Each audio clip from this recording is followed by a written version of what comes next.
ዕለት ኮኑ ሰማዕተ ቅዱሳን እንድርያኖስ ወብእሲቱ ወአውሳብዮስ ወአርብዓ ብእሲ።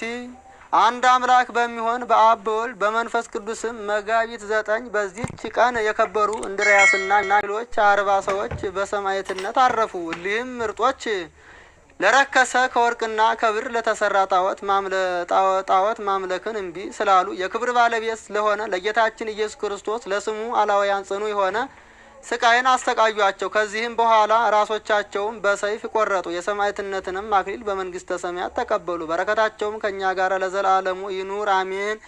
ሰላም ለእንድርያኖስ ወለብእሲቱ በስን ወለአብሳብዮስ ወአርማ ካልእ ወደው 40 ሱቱፋ ነገር ወስም ይስቅዩኒ በጸሎቶሙ ለብእሲ ጽሙ አቅማህ ተክል ከመይስ ይሰቂ ነቅ ወዛቲ ዕለት ተስካሮሙ ለእስራ ምዕት እደው ለኮኑ ሰማዕተ ምስለ አባ ኖብ በረከቶሙ ተሃሉ ምስሌነ ለዓለመ ዓለም። በዚህች ዕለት ዳግመኛ ከአባ ኖብ ጋር በሰማዕትነት የሞቱ 2000 ሰዎች መታሰቢያቸው ነው። በረከታቸው ከእኛ ጋራ እና ከማህበረ ተዋሕዶ ዘኦርቶዶክስ ጋር ለዘላለሙ ይኑር አሜን። በዚህችም ቀን ተጋዳይ የሆነ ጽኑ አባት ኩትን አረፈ። እርሱም በሶርያ አገር ስሟ በእንጣኔዎስ ከምትባል ቦታ የሚኖር ነው። አባቶቹም ከዋክብትን ያመልኩ ነበር። የአባቱ ስም ንስጣር የእናቱ ስም ቴዎድራ ይባላል። በአደገ ጊዜም ወላጆቹ ሊያጋቡት ፈለጉ። እርሱ ግን አልወደደም። ግድ ብለው ያለ ውዴታው ሚስትን አጋቡት። ሊገናኛትም አልፈለገ። ስለ ስጋ ድካም ወይም ስለ ጽድቅ ሳይሆን የስጋ ፍትወትን ስለሚጠላት ነው እንጂ ደናግልም እንደሆኑ ሁለቱ ሁሉ ከሚስቱ ጋራ በአንድነት ኖረ። አምላክ ሆይ ወደ እውቀትህም ምራኝ በማለት ጸሎትና ምልጃን ያዘወትር ነበር። ከእግዚአብሔርም የታዘዘ መልአክ ለቆርኔሊዮስ እንደተገለጠ ተገልጦ በክብር ባለቤት በጌታችን በኢየሱስ ክርስቶስ ማመንን አስተማረው። ከሐዋርያትም ወደ አንዱ ሂዶ የክርስትና ጥምቀት እንዲጠመቅ አዘዘው።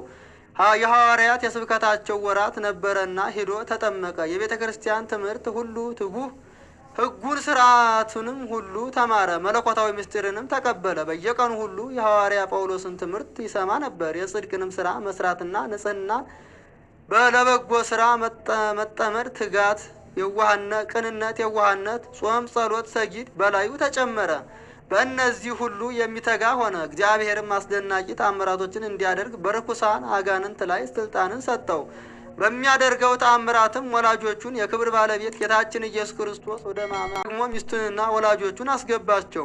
ከከሃዲያን አንዱ ለሰይጣን ሊሰዋ ወደ ጣዖቱ ቤት በገባ ጊዜ ቅዱስ ኩትን አውቆ በሰይጣን ላይ ጮኸ። እርሱ ሰይጣን እንጂ አምላክ እንዳልሆነ በሰው ፊት ያምን ዘንድ አዘዘው። ሰይጣንም እንዳዘዘው ራሱን ገለጠ። በዚያ የነበሩ ሁሉ የቅዱስ ኩትን አምላክ አንድ እርሱ ብቻ ነው እያሉ ጮኹ። በክብር ባለቤት በጌታችን ኢየሱስ ክርስቶስ አምነው የክርስትና ጥምቀትን ተጠመቁ። ከዚህ በኋላ ከቀላውዲዮስ ቄሳር የተላከ መኮንን የቅዱስ ኩትንን ዜናውን በሰማ ጊዜ ወታደር ልኮ አስከበረው። ስለ ስራውም ጠየቀው። እርሱም በክብር ባለቤት በጌታችን ኢየሱስ ክርስቶስ አመነ። መኮንኑም ጽኑ ግርፋት ገርፈው እንዲያስሩት አዘዘ። ይህንንም አደረጉበት። የአገር ሰዎችም ቅዱስ ኩትንን አሰቃይተው እንዳሰሩት በሰሙ ጊዜ ሁሉም ወደ እርሱ ተራወጡ። መኮንኑንም ሊገድሉት ወደዱ። መኮንኑም ሸሸ። ቅዱስ ኩትንንም ከማሰሪያው ፈተው ከደሙም አጥበው ተሸክመው ወደ ቤቱ ወሰዱት። ከዚያም በኋላ ብዙ ዘመናት ኑሮ የወደደው እግዚአብሔርን አገልግሎ ደስ አስተኝቶ በፍቅር አንድነት አረፈ። ከእረፍቱም በኋላ ቤተ ክርስቲያን አድርገው ስጋውን በውስጧ አኖሩ። ጌታችን ከስጋው ብዙዎች ታላላቅ ተአምራትን አሳየ። በረከቱ ከእኛ ጋርና ከማህበረ ተዋሕዶ ዘኦርቶዶክስ ጋር ትኑር ለዘላለሙ አሜን። ሰላም ለኩትን በእደ ሐዋርያ ዘተጠምቀ እመልአከ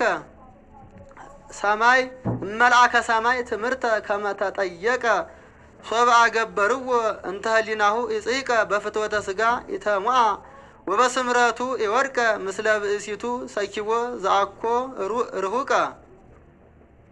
የቅዱስ የዚህ የቅዱስ አባት በእኛ ላይ በማህበረ ተዋህዶ ዘኦርቶዶክስ ላይና በማህበረ ኢትዮጵያን በሁላችን ላይ አድራ ትኑር ለዘላለሙ አሜን። ዘአቅረብኩ መሀሌተ አዘኪሬ አይላፈ እምለተ ጸምዱከ ዘልፈ ለለ አነብብ ተወከፍ ዘንዴቴ መጽሐፈ እንተረስተይከ እግዚኦ ጸሪቀ መበለት ውኩፈ እምለአቡ ብኡላን ዘተርፈ ነቢያት ቅዱሳን ወሐዋርያት ሰባኪያን ሰማዕታት ወጻድቃን ደናግል አዲ ወመነኮሳት ሄራን ባርኩ ባርኮ ጉባኤ ዛቲ መካን እስከ አረጋዊ ልሂቅ ወንዑስ ሕፃን ለዘ ጸሐፎ በክርታስ ወለዘ አጽሐፎ እንዘ ይደርስ ለዘ አንበቦ ወለዘ ተርጎሞ በልሳን ሐዲስ ወለዘ ሰማ ቃሎ በዝነ መንፈስ በጸሎተ ኩሉ እምባይስ ህቡረ ይማረነ ኢየሱስ ክርስቶስ ህቡረ ይማረነ ኢየሱስ ክርስቶስ ህቡረ ይማረነ ኢየሱስ ክርስቶስ። ከነዚህ ቅዱሳን ለኛ በእኛና በማህበረ ተዋህዶ ኦርቶዶክስ በረከታቸው ይደርብን ለዘላለሙ ይጠብቀን። አቡነ ዘበሰማያት ይትቀደስ ስምከ ትምጻእ መንግስትከ ወይኩን ፈቃድከ በከመ በሰማይ ከማሁ በምድር ሲሳየነ ዘለለ ዕለትነ ሀበነ ዮም ህድግ ለነ አበሳነ ወጌጋየነ ከመ ንህድግ ለዘአበሰ ለነ ኢታብአነ እግዚኦ ውስተ መንሱት አለ አድነነ ወባልሐነ እምኩሉ እኩይ እስመ ዚአከ ይእቲ መንግስት ኃይል ወስብሐት ለዓለመ ዓለም አሜን። በሰላመ ቅዱስ ገብርኤል መልአክ ወእግዝእቴ ማርያም ሰላም ለኪ ድንግል በህሊናኪ ወድንግል በስጋኪ እመ እግዚአብሔር ጸባዖት ሰላም ለኪ ቡሩክት አንቲ እምአንስት ወቡሩክ ፍሬ ከርሥኪ ተፈሥሒ ፍሥሕት ኦ ምልዕተ ጸጋ እግዚአብሔር ምስሌኪ ሰአሊ ወጸልዪ ለነ ምህረተ ሀበ ፍቁር ወልድኪ ኢየሱስ ክርስቶስ ከመ ይስረይ ለነ ኃጣውኢነ